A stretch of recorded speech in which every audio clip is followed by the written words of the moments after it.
नमस्कार। The oligo देखने वालों का स्वागत है। कुणाल कामरा के report card series 10th episode में उन्होंने कहा मोदी जी को इकोनॉमिक्स नहीं आती। जानिए क्या है पूरी कहानी। एक अनुरोध, अगर आप न्यूज चैनल पर नए हैं तो चैनल को सब्सक्राइब जरूर करें। इंग्लिश न्यूज के लिए हमारी वेबसाइट www.theoligo.com पर विजिट करें। अब समाचार विस्तार से।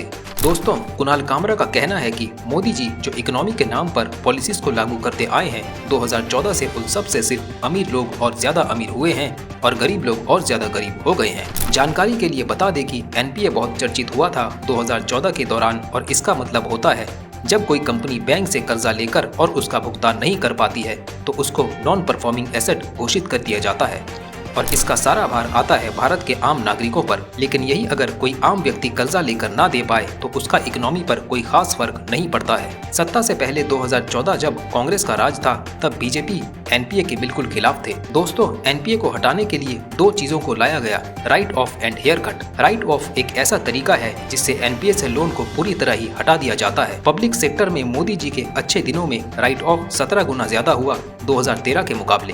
प्राइवेट सेक्टर में 20 गुना ज्यादा। केवल यही नहीं, फ्रॉड अमाउंट में भी है बहुत बढ़ोतरी। आपको ये बात जानकर हैरानी होगी कि एनपीए को कभी हटाया नहीं गया, उसको बस किसी भी तरह से छुपाया गया है। अब दूसरी चीज की बात करते हैं, हेयर कट।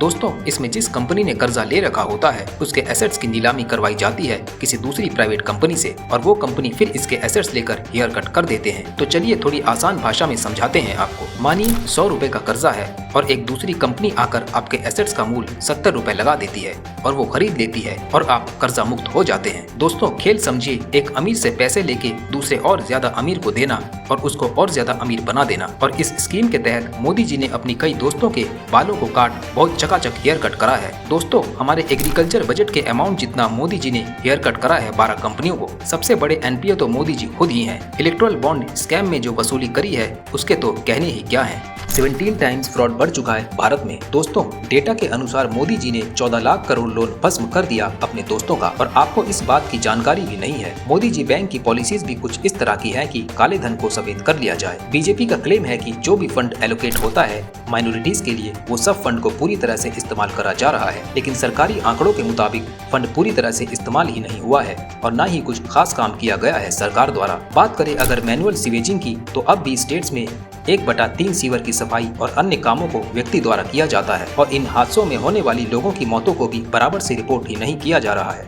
मैनुअल सीवेजिंग में करने वाले लोग कुल 2.7% है और उनको भी किसी तरह की रिजर्वेशन या खास पॉलिसी नहीं मिल रही है। बात करें स्कूलों और कॉलेजेस की, उनमें भी तय करी गई कास्ट और अन्य रिजर्वेशन को भी पूरी तरह से भरा नहीं जा रहा है। मोदी सरकार और उनके वादे दोनों ही झूठे हैं। दोस्तों, जागो भारत जागो। आज के लिए इतना ही। न्यूज अपडेट के लिए बेल आइकन को दबा दें और चैनल को सब्सक्राइब, लाइक, शेयर जरूर करें। आपका कीमती समय देने के लिए धन्यवाद।